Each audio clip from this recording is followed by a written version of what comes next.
And now Andrea Scarano. I'll give the floor to an expert of digital content, Andrea Scarano, country manager of Italy WIPI. Did I pronounce that well? Yes, perfect.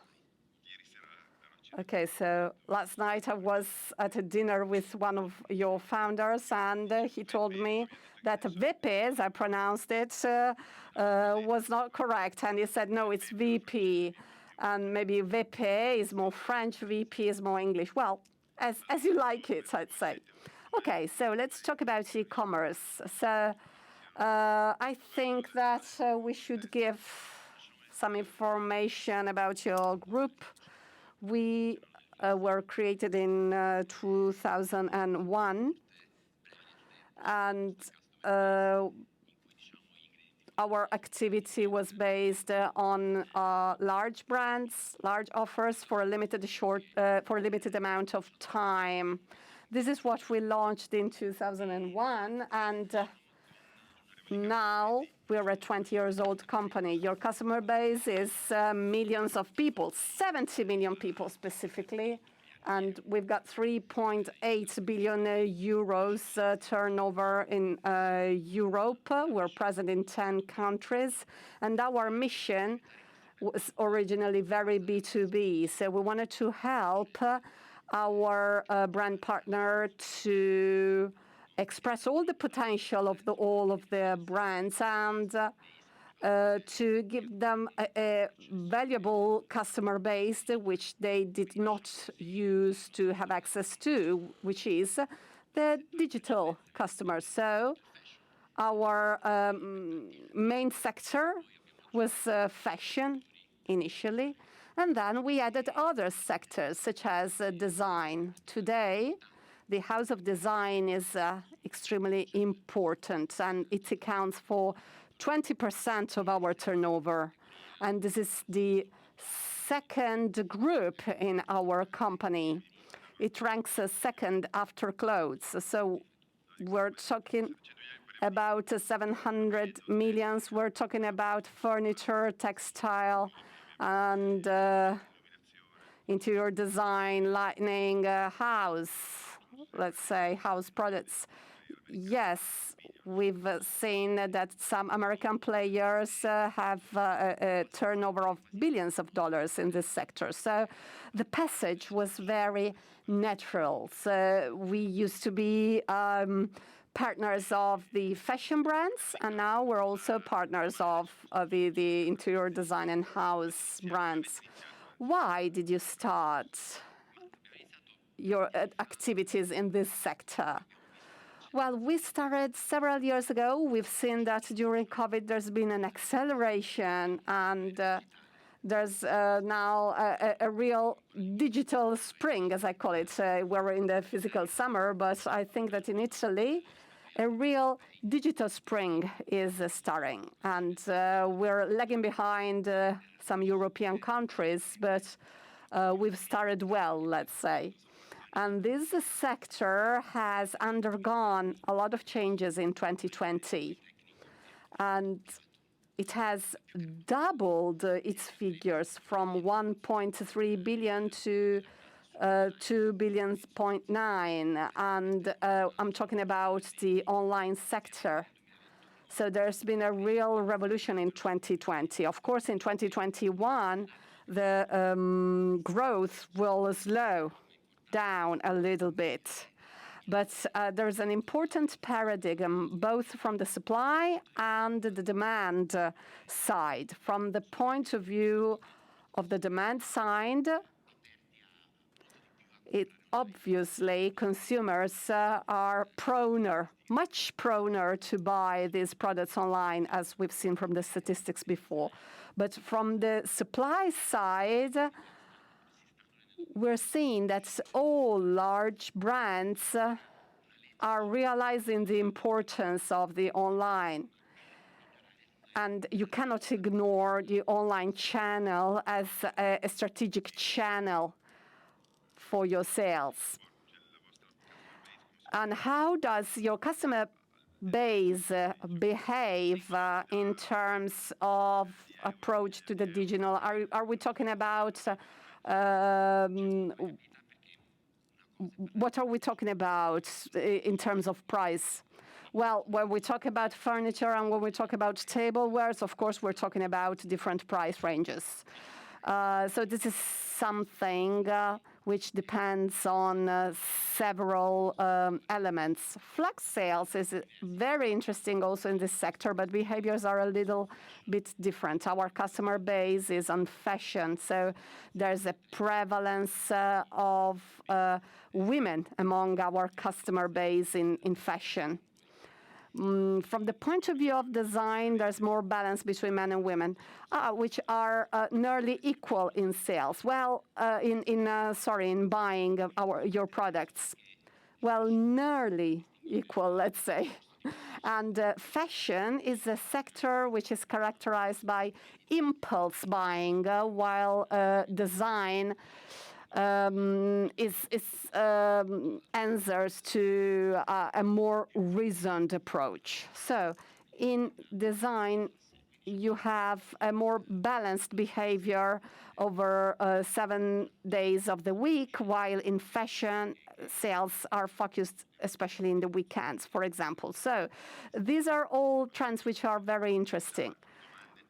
Do consumers ask specific questions about, for example, the size or the material, or do they buy independently? There are more interactions with the customer service in design, and there's a higher tickets, let's say. So if the higher the tickets, the higher the the amount of questions they ask. And can you please give us an example of companies that you work with? Not only Italian companies, right? Of course, we cooperate internationally with other companies. Italy is a very important country anyway, because there's an excellence in this sector, in this segment. So it is a privilege for us to be able to manage Italian assets, Italian products, and export them abroad. And our company, VP, was founded in France in 2001. France is one of the main importers of Italian products, so there was a great advantage for us to this regard. So our mission, especially in the case of design, is to export our brands abroad. And this is a period of sales, and do you apply discount sales in design? Well, we've got 67% discounts in fashion. This is not the same percentage in design, which is characterized by discount sales by 50%, let's say. This depends on the collection and the brand. Do you agree the discount rate with the company? Yes, of course, and there are several elements which help us determine the discount rate to the end consumer. And brands, 50% of our customers who buy on our platforms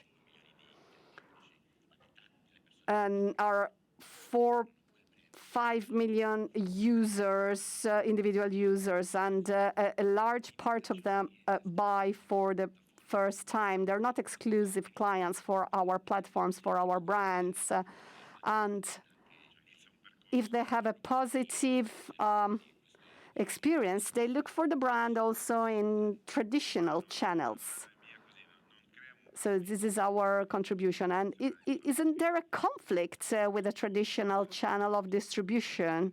If you apply a 30–50% discount rate on your platform, well, this is the same issue that we have with our luxury fashion brands we cooperate with. So we must always keep in mind what the format of flash sale is. There are 3–4 events all over the year. We're talking about 20 days in the year of flag sales. So there's a limited exposure, a limited customer base, and the discounts are extremely targeted on a customer base. There's an important projection of the brand and exposure of the brand in terms of image. That's why we closely cooperate with the brand to sell an image, not individual products. So this offers advantages in terms of image. And are these stock products? Because design is only